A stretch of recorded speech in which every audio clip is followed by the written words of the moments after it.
Hello and welcome back to Sociology for our social groups. Let's go back and revisit last lecture's discussion about triad and dyad. Again, we have groups of two and groups of three. In a dyad, they need to be mutually dependent on each other, no third person to buffer the relationship, symmetry must be maintained, and it must be voluntary. While groups of three, there's a mediator, there's a tertius scandens, there's a divide et impera. So size matters. Small group, party, large group. So small group is a group characterized by face-to-face interaction and a unifocal perspective, lack of formal arrangements, and a certain level of equality. A party is a group that is similar to a small group but multifocal. A large group is a group characterized by the presence of a formal structure that mediates interactions and thus status. So if you think of our class, which one would that be? A large group. A small group might be your family or a gaming group, right? So it's there's lack of formal arrangements, it's pretty much face-to-face interaction, certain level of equality. A party is a group that is similar to a small group but multifocal, right? So if it's multifocal, it's multi-purposed. Social networks are a set of relationships, essentially a set of dyads that hold together with ties between individuals.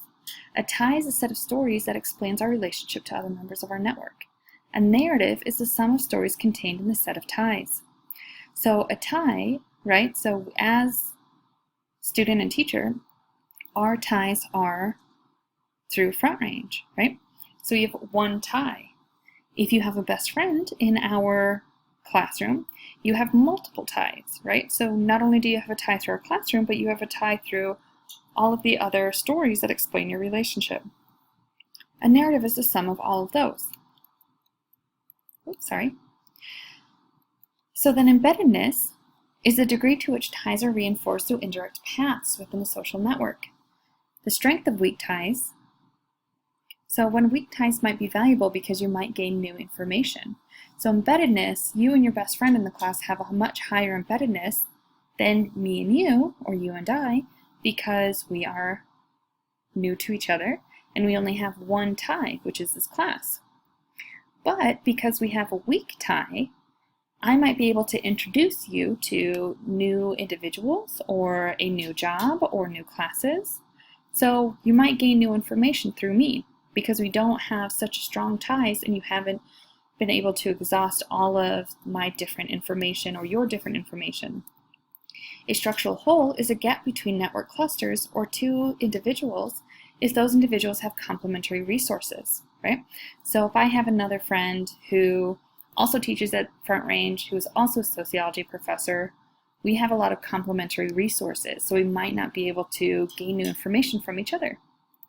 Social capital is the information, knowledge of people, and connections that help individuals gain or enter in power or otherwise leverage social networks. How does this connect to cultural capital, funds of knowledge? How does this manifest in the US?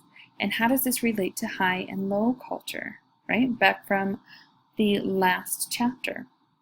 So I'm going to put this in the discussion board. You need to answer these questions. When you think of connections that help individuals enter and gain power in, think of, let's say I know someone who is looking for a research assistant that is in a field that you might be interested in. I can then suggest you as a research assistant and you might be able to get that job. So through our social ties, you might be able to enter in or gain power in, right? You might leverage our social networks. Pause this video and answer the questions below. Next are formal organizations and bureaucracies. These are important, they have importance and goals of formal organizations. We're going to talk about the bureaucracy as an ideal type. We're going to look at the functions, why most are dehumanizing and impersonal, and the voluntary associations. So organizations, any social network that is defined by a common purpose and has a boundary between its members and the rest of the social world. Organizational culture is the shared beliefs and behaviors within a social group, often used interchangeably with corporate culture. Organizational structure are the ways in which power and authority are distributed within an organization. So if you've ever had a formal job before, you can think of how those different cultures vary among your different positions. Or if you've attended different schools, think about how the cultures of those different schools are different, and then how these are, or how these cultures help to mediate behaviors within the social group. And then an organizational structure is the ways in which power and authority are distributed. So if you think about a high school, you have the principal, vice principal, and so on. Formal organizations and bureaucracy. We deal with formal organizations every day, so the formalization is a process by which the norms, roles, and procedures of a group or organization become established. Bureaucracy is hierarchical, formally organized structural arrangement of an organization based on the divisions of labor. So the divisions of labor and specialization, the hierarchy and authority, impersonalization, qualifications, career paths, and written rules. Formal organizations and bureaucracies. Some of the dysfunctions. The iron law of oligarchy. A formal organizations which would be dominated by a small self-serving group of people who achieve power and promote their own interests. Those who are on top. If you think about our current governmental structure, we can see that our government is an oligarchy because there is a small self-serving group of people who achieve power and promote their own interests.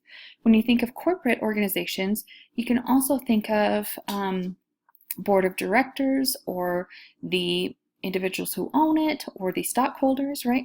So you need to think about how those small self-serving group promote their own interests. And then we look at trained incapacity. Right? So situations that exist when the demands of discipline, conformity, and adherence to rules render people unable to perceive the end for which that rules were developed. Blinds us to alternatives that might be far more effective. So when you think about trained incapacity, we can think about how different organizations are so blinded to new ideas because of the hierarchical structure. We can think of how individuals who work on the front lines, right? So if we look at manufacturing, individuals who work on the lines building these products might have new information or different alternative ways that might be more effective in creating or manufacturing these products, but the people on top who might not have experience working on the line might not understand that, but because of the hierarchical procedures, they might not think that these people or the frontline individuals know what they're talking about. So then theories on groups and organizations. We have functionalism, conflict theory, and symbolic interactionism, right, which are the three foundational theories that we've been talking about all semester and will continue to talk about. So in functionalism, cooperation works. When a bureaucracy operates rationally and efficiently, workers cooperate and maintain organization stability. Conflict theory. Some benefit more than others. We look at the difference between power and control and inequality.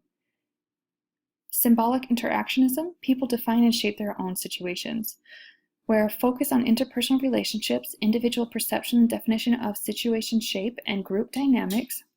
Group leaders or members can create or reinforce conformity, and then individuals have the ability to make choices, change rules, and mold their own identities instead of being passive members of a group who are manipulated. When we see in the United States, the theory that is best applicable to the way that organizations and bureaucracies work, we see that conflict theory is the most applicable. Okay, so instead of taking a piece of paper, we're going to do this in the discussion board. Answer the following questions. What was something new that you learned today?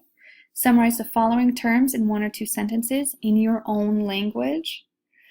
And then what is a muddy point that you need clarification on? And then what's going to happen is we are, as you respond to other students, hopefully we can clarify some of these muddy points. Cool? All right, I look forward to seeing you next time when we will look at new and exciting elements of socialization and society. Thank you so much, and I look forward to seeing you next time.